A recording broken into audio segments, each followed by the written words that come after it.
안녕하세요. 4월 2일 오늘도 일정이 이리저리 늦어져서 10시가 되었습니다. 이병두의 근현대 불교사 이야기 102번째 순서, 불교 발전에 애를 썼던 정승화 장군 이야기를 해보겠습니다. 정승화 장군,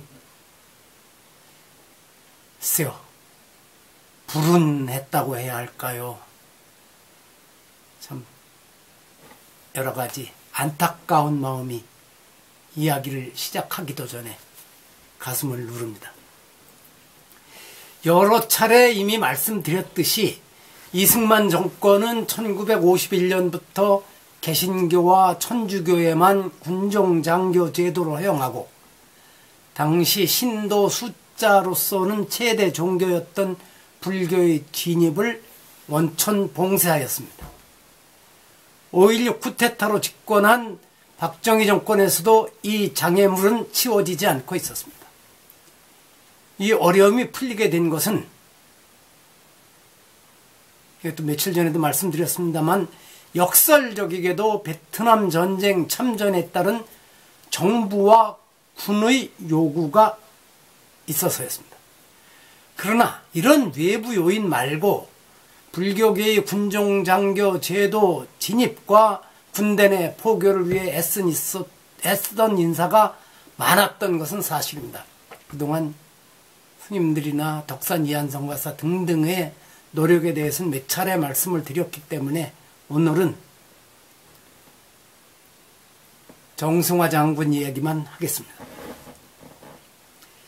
1967년 4월 18일 당시 국방부 인사국장 정승화 소장이 불교계의 군종 참여를 요구하던 대학생 불교연합회 대표들을 만나 국방부의 군승제도 실시 원칙을 확인하였습니다. 면담 자리에서 정승화 소장은 우리나라의 토착 종교로 불교가 군부 안에서 차지하고 있는 비중은 크며 군승제도가 빨리 실현됨으로써 국군의 사기 진작에 크게 기여할 것이라고 했습니다. 다만 군목은 미국 군부의 것을 우리가 그대로 받아들여 실수할 수 있었지만 군승은 다른 나라의 전례가 없는 것이므로 모든 운영 절차를 새로 마련해야 하기 때문에 실현이 늦어졌다. 월남군의 군승 운영 실태를 연구하기 위해 국방부가 파견한 조사반이 귀국하는 대로 군승 실시 준비에 박차를 가하겠다고 의지를 밝혔습니다. 그러니까 월남전에 참전하면서 그쪽에서 여러 심리적이고 대민 문제에 어려움을 겪게 되니까 월남군의 군승 실태를 사전 조사하고 있었군요. 불교는 군종장교 참여에서만 개신교에 17년 뒤진 것이 아니라 군의 중추인 장교 신자 조직에서도 늦었습니다. 개신교는 1956년에 한국 기독장교회, 1960년에는 기독장교회 공군연합회, 1963년에 기독장교회 육군연합회 창립에 이어 시차를 두고 해군, 해병대 등 각 군별로 연합회를 발족하여 신자 장교들의 조직화에 나서고 있었습니다. 이런 현실을 안타깝게 여긴 불교계도 늦었지만 불교 신자인 군 장교들의 조직화에 적극 나서 1971년 2월 27일 육군본부 군종센터에서 총무원장 청담 스님이 참석한 가운데 육군 중앙불교장교회 창립 총회를 개최하였는데, 이때 정승화 장군이 회장으로 취임하며 불교 장교회 창립을 계기로 장병들에게 신앙을 통한 바른 인생관 확립의 기회를 부여하는 데 앞장서겠다고 다짐하였습니다.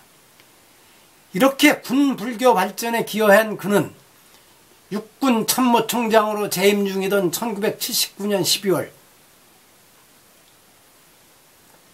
이른바 12.12 사태로 신군부 세력에게 고초를 겪고 최말단인 사병 중에서도 가장 아래 계급인 이병으로 강등되어 육군 교도소에 수감되는 고통을 겪었습니다. 아마 육체적인 고통보다도 그 심적인 모욕감이 더 컸을 것입니다. 그렇지만 불교계는 외면했고 그가 고통의 시간을 이겨낼 수 있도록 곁을 지켜준 사람은 군종 신부였습니다. 이에 감동해 그가 천주교로 개종한 뒤 남은 세월을 천주교 신자 베드로로 살다 떠났습니다. 과연 불교인들은 그의 개종에 대해 신심이 부족해서 그렇다며 돌을 던질 수 있을까요?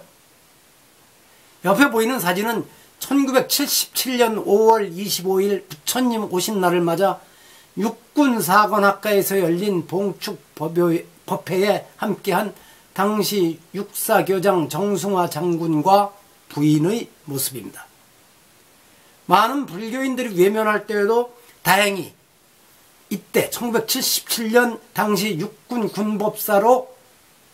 육사군법사로 교장 정승화 장군과 각별한 인연을 맺었던 김선근 동국대 명예교수가 계속 그와 교류를 이어가서 불교계가 은혜를 저버리는 집단이라는 비난만은 면하게 해주었습니다.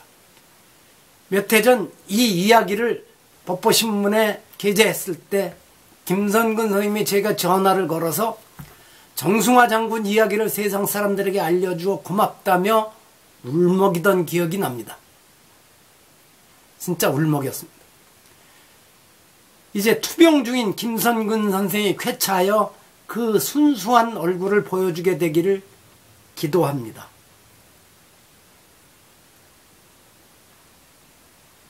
그저께는 이승만 대통령의 군 동원 명령을 저항했던 육군 참모총장 이종찬 장군 얘기를 했고, 어제는 이 정승화 장군을 12.12 사태로 뭐라고 해야 되나요? 지옥으로 끌어내리고